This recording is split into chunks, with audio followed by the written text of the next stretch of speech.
राधे राधे साथियों आज के वीडियो में हम सुनेंगे सावन माह की एक बहुत ही सुंदर कहानी, जिसके सुनने मात्र से ही भोलेनाथ और माता पार्वती की कृपा साधक पर बरसती है। एक बार माता पार्वती और भोलेनाथ कैलाश पर्वत पर बैठे थे।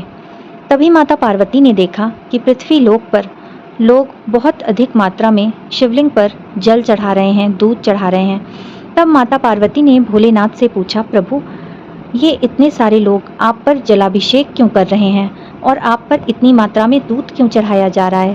तब भोलेनाथ ने बताया, क्योंकि सावन का महीना शुरू हो गया है और सावन के महीने में मेरे ऊपर जल चढ़ाने और दूध चढ़ाने की बहुत अधिक महिमा है। तब माता पार्वती ने कहा, प्रभु, कैसी महिमा? तब भोलेनाथ ने कहा, जो भी सावन के महीने पर मुझे जलाभिषेक करेगा वो सभी लोग स्वर्ग लोक को जाएंगे।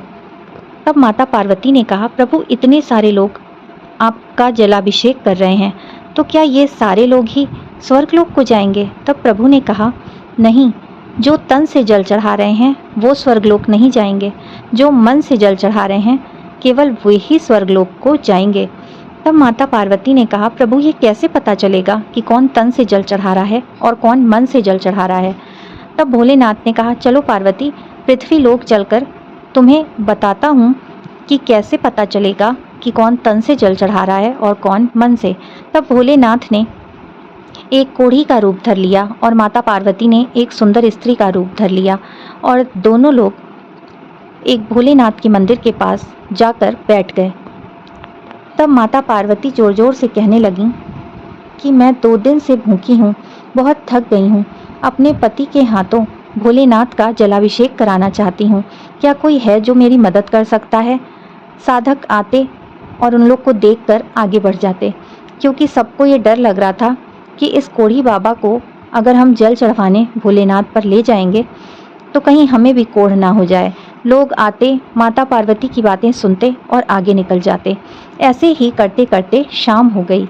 शाम को एक लड़का आया और उसने माता पार्वती की आवाज़ सुनी। माता पार्वती कह रही थी, मैं 2 दिन से भूखी हूँ, बहुत थक गई हूँ और अपने पति के साथ जल चढ़ाने आई हूँ।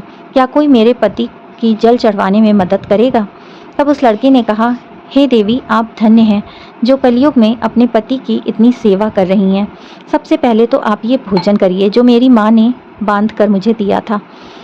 भोजन करके आपकी भूख शांत हो जाएगी। उसके बाद मैं आपके पति को कंधे पर बैठाकर जलाभिषेक करवाने ले चलूँगा। और फिर उस लड़के ने ऐसा ही किया। तब उसी समय माता पार्वती और भोलेनाथ प्रकट हो गए। ये देखकर लड़का आश्चर्यचकित हो गया और रोकर उनके पैरों पर गिर पड़ा।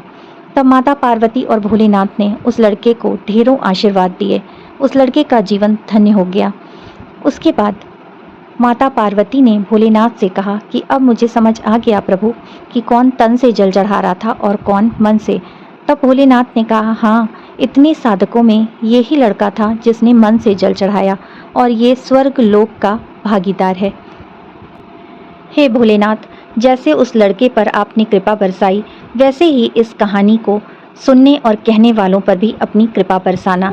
जय भोलेनाथ, जय माता पार्वती। फिर से मिलेंगे मेरे चैनल कृष्णा माखन चोर पर। तब तक के लिए राधे राधे।